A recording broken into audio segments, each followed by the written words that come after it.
So Nagaraju మీద ఏమేం కేసులు ఫైల్ చేశారు పోలీస్ అధికారులు అన్నవి ఒక్కసారి స్టడీ చేస్తే ఆయన మీద ఎలాంటి ఆరోపణలు వచ్చాయి అన్నది కూడా మనకు అర్థమవుతుంది.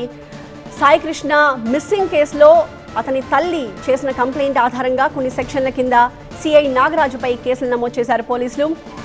బిఎన్ఎస్ యాక్ట్లోని section 103 of 1, section 127 of 4, section 127 of 6 ఈ 3 సెక్షన్ల కింద సిఐ నాగరాజుపై కేసులు నమోదు చేశారు. ఈ సెక్షన్స్ అన్నింటినీ కూడా ఒక్కొక్కటి డీటెయిల్గా ఒకసారి చూద్దాం.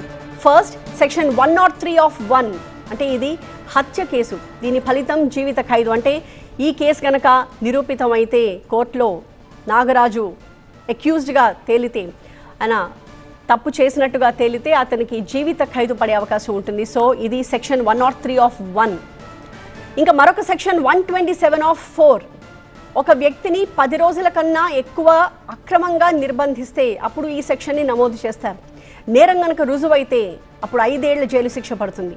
ఇంకా మరొక సెక్షన్ 127 ఆఫ్ 6 అంటే ఎవరినైనా ఎక్కడ బంధించారో బయటికి తెలియకుండా, కుటుంబానికి చెప్పకుండా, పబ్లిక్ సర్వెంట్కి కూడా ఇన్ఫార్మ్ చేయకుండా దాచిపెట్టి ఒక వ్యక్తిని ఇలా నిర్బంధిస్తే అప్పుడు ఈ సెక్షన్ వర్తిస్తుంది.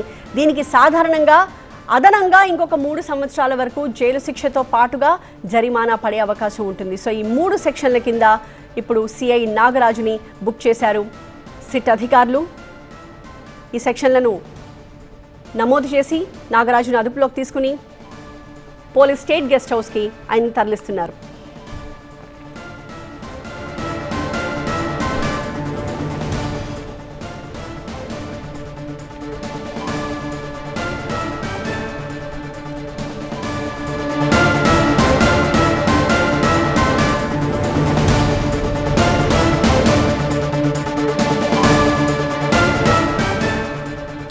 రైట్ నౌ దర్యాప్తు ఎంతవరకు వెళ్ళింది, ఎలాంటి అప్డేట్స్ మనకు వస్తున్నాయనేది కూడా ఇంకొక సైట్ చెక్ చేద్దాం. కృష్ణలంక పోలీస్ స్టేషన్లో సీసీ ఫుటేజ్ మాయమైపోయింది.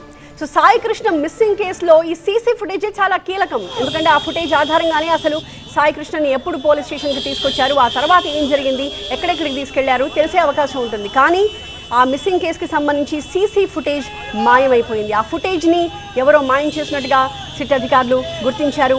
మే 1 నుంచి జూన్ 1 మధ్య సీసీ ఫుటేజెస్ మిస్సింగ్. సో ఈ నెల రోజుల్లో కేవలం 2 రోజుల ఫుటేజ్ మాత్రమే ఉన్నట్టు సిట్ అధికారులు గుర్తించారు. సీసీ ఫుటేజ్ బ్యాకప్ కోసం ప్రస్తుతం ఫోరెన్సిక్ టీం ప్రయత్నిస్తూ ఉంది. కృష్ణలంక స్టేషన్కి సంబంధించిన సీసీ ఫుటేజ్ని భద్రపరచాలి అని ఇటీవల కోర్టు ఆదేశించింది కూడా.